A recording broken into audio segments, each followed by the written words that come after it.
I'm Trudy Kitty Reed, the 5th president of Bethune Cookman University, and I am delighted to serve because Dr. Murray McLeod Bethune was my icon as a leader.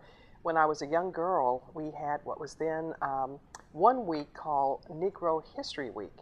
And in the 3rd grade, I was asked to be a part of that program, and I reenacted the part of Dr. Murray McLeod Bethune. I remember standing as a youngster, I'm Dr. Murray McLeod Bethune. I'm a founding member of United Nations. And, you know, it's just such an awesome experience to be here and walk in her steps because she did so much for this local community, for the nation, and even the world. It wasn't until probably the mid-80s, I was approached by my boss to suggest that I needed to pursue higher education because I was also teaching and I had a real passion for the classroom and lifelong learning. So I decided to go back to Columbia University and get my doctorate degree. By that time, I already had a master's degree in social work. And I just absolutely loved the program that I was in. It was in adult and higher education. And it was about emancipatory learning, which is right on the cutting edge of social change, and working for disenfranchised people and changing and transforming self first and then society. And from there, I started teaching in colleges and universities and seminaries and really loved it.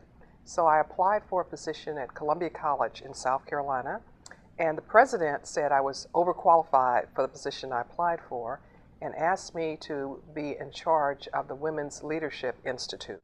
And from there, the same president told me that I was a university college president and really pushed me, and I applied for a position in Arkansas at a historically black college and was the first woman in the history of 125 years to serve as president as a female.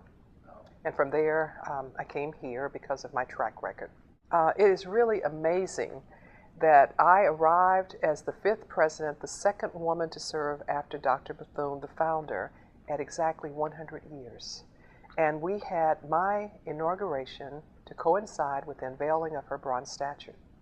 And as I was getting the medallion, the presidential medallion, passed to me by my predecessor, Dr. Bronson, her statue was draped, but all of a sudden it unveiled itself. And I can only take that as her affirmation of a woman coming to serve, because as she stepped in front of her board of trustees before she retired, she used these words: "I'd hoped to find a woman as my successor to pick up my mantle and carry on my work, but unfortunately I have not been able to find one, and 100 years later I'm on the scene, and I'm so honored."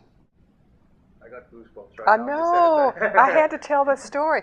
We were in the Performing Arts Center, and Dr. Bronson was giving me the medallion, and outside we had rope, heavy rope around the statue, and it just came out. We also have tremendous academic programs. Just launched 2 new graduate programs, one in integrated environmental science, the other one in transformative leadership, and we can go all over the campus and you'll see excellence. And then, of course, there's the Marching Wildcat Band that everybody knows that was the cameo for the movie Drumline. We try to retain many of the graduates here because we want to have opportunities, so we work on internships. We want them to continue to build on the legacy of the greatness here in this city. So in the School of Nursing, we try to ensure that they go to Halifax or Florida Hospital or any of the local areas to serve. We also do that with the teachers. We have a great relationship with the school district here, and we try to give our students opportunities.